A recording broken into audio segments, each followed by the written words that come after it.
Dikisahkan, Abu Nawas mempunyai tetangga yang licik. Dia adalah Abu Jahil. Abu Jahil mempunyai kebun yang ditanami berbagai macam buah-buahan. Kebunnya ini berdekatan dengan kebun milik Abu Nawas. Antara kebun Abu Jahil dan kebun milik Abu Nawas hanya dibatasi oleh tumpukan batu. Abu Jahil berkeinginan menambah luas area kebunnya. Ia pun berpikir keras agar keinginannya terwujud. Hal ini sampai membuat Abu Jahil susah tidur. Tiba-tiba terlintas niat jahat di benaknya. Aku harus melakukannya sekarang, mumpung waktunya sudah malam, pikir Abu Jahil. Di tengah malam gelap gulita, Abu Jahil langsung pergi menuju kebun miliknya.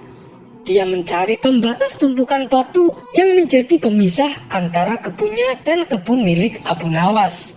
Setelah menemukannya, dia mulai mengangkat satu persatu batunya. Lalu dia memindahkan di area kebun milik Abu Nawas. Dengan begitu, luas kebun milik Abu Jahil menjadi bertambah luas. Setelah selesai, dia kembali pulang ke rumahnya dengan sembunyi-sembunyi. Dan dia senang dengan apa yang dilakukannya. Selama beberapa hari, Abu Nawas tak menyadari dengan perbuatan Abu Jahil. Ia masih santai menanam buah-buahan di area yang telah dicuri Abu Jahil. Seiring berjalannya waktu, buah yang ditanami Abu Nawas kini berbuah. Buahnya besar-besar dan segar. Melihat hal itu, Abu Jahil senang bukan kepalang. Ia pun segera memanen tanaman buah tersebut. Tidak berapa lama datanglah Abu Nawas. Ia sangat terkejut melihat Abu Jahil memanen tanaman buah miliknya. "Hei Abu Jahil, apa yang kamu lakukan?" seru Abu Nawas. "Aku sedang memanen buah yang ada di kebunku," jawab Abu Jahil enteng. "Apa kau bilang? Ini masih area kebunku Abu Jahil," balas Abu Nawas. "Hei Abu Nawas, kamu mengigau ya? Coba kau lihat batu pembatasnya," tugas Abu Jahil. Sejenak Abu Nawas terdiam. Kenapa tumpukan batunya bisa pindah ya? Atau aku yang kurang teliti, pikir Abu Nawas. "Tapi kan buah itu aku yang menanamnya Abu Jahil," ucap Abu Nawas. "Itu sih salahmu sendiri. Kenapa menanam buah di area kebunku? Berarti ini adalah milikku," sahut Abu Jahil. "Kurang ajar, ini pasti ada yang tidak beres," kata Abu Nawas dalam hati. "Hei Abu Jahil, kamu pasti memindahkan tumpukan batu itu kan?" tanya Abu Nawas geram. "Jangan fitnah kamu, aku bisa mengadukannya kepada Tuan Hakim," balas Abu Jahil menggertak. "Ayo, kita selesaikan masalah ini di depan Tuan Hakim," timbal Abu Nawas. Maka keduanya pun menghadap Tuan Hakim. Di hadapan Tuan Hakim, antara Abu Nawas dan Abu Jahil saling mengadukan masalahnya. Setelah mendengar penuturan dari kedua belah pihak, Tuan Hakim pun berkata, "Jujur saja saya sangat bingung. Siapa di antara kalian yang benar? Tapi sepertinya aku lebih mempercayai Abu Jahil," kata Tuan Hakim menanggapi. "Kenapa Tuan Hakim begitu mudah memutuskan hal ini? Anda kan hakim yang terkenal bijak. Harusnya Anda lebih berhati-hati dalam memutuskan," balas Abu Nawas tidak terima. "Sudahlah Abu Nawas, terima saja keputusan hakim. Toh area kebunmu masih juga luas," ucap Abu Jahil. "Enak saja kamu bicara. Kamu telah mencuri lahanku. Kamu sengaja memindahkan tumpukan batu yang menjadi pembatas," bentak Abu Nawas. "Saya harap kalian berdua diam. Apa yang akan saya putuskan tidak bisa diganggu gugat. Dan keputusan saya adalah tanah yang kamu tanami buah adalah milik Abu Jahil," kata Tuan Hakim memutuskan. Mendengar hal itu, Abu Jahil merasa sangat senang. "Terima kasih Tuan Hakim, Anda adalah hakim yang paling bijak yang pernah saya kenal," sahut Abu Jahil. Sementara Abu Nawas hanya bisa pasrah menerima keputusan tersebut.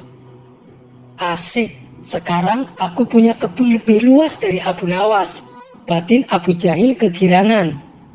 Oh iya Abu Jahil, berapa luas kebunmu? Tanya Tuan Hakim. 1,5 hektar Tuan Hakim, jawab Abu Jahil. Kalau kamu Abu Nawas, berapa luas kebunmu? Tanya Tuan Hakim kembali.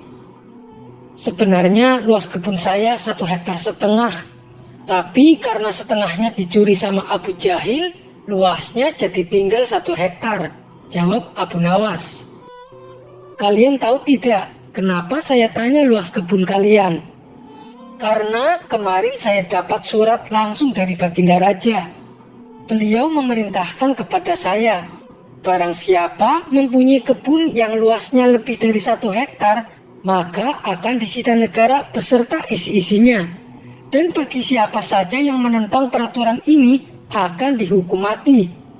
Hal ini Baginda Raja terpaksa lakukan karena kondisi keuangan negara sedang krisis, kata sang hakim menjelaskan. Seketika raut wajah Abu Jahil yang tadinya ceria mendadak berubah menjadi terkejut. Waduh, celaka, aku akan kehilangan kebunku, pikir Abu Jahil ketakutan. Maaf Tuan Hakim, sebenarnya luas kebun saya hanya 1 hektar, tutur Abu Jahil. Tadi kamu bilang katanya luas kebunmu 1,5 hektar, sekarang bilangnya 1 hektar. Kamu jangan main-main Abu Jahil, bentak Tuan Hakim. Saya berani bersumpah Tuan Hakim, kebun saya memang luasnya hanya 1 hektar. Tumbukan batu yang jadi pembatas antara kebun saya dan kebun milik Abu Nawas telah saya pindah dari tempatnya, ujar Abu Jahil. Oh begitu, jadi tanah yang ditanami buah oleh Abu Nawas sebenarnya masih area kebun Abu Nawas, tanya Tuan Hakim memastikan. Benar Tuan Hakim, jawab Abu Jahil. Bagaimana denganmu Abu Nawas? Apakah benar luas kebunmu 1,5 hektar? Tanya Tuan Hakim kepada Abu Nawas. Benar Tuan Hakim, jawab Abu Nawas semakin pasrah. Nah, kalau begini kan jelas siapa yang sebenarnya berbohong. Pengawal, tangkap Abu Jahil dan masukkan ke dalam penjara karena dia telah mengaku mencuri area kebun milik Abu Nawas, perintah Tuan Hakim. Tapi Tuan Hakim, kebun saya tidak disita kan? Tanya Abu Jahil khawatir.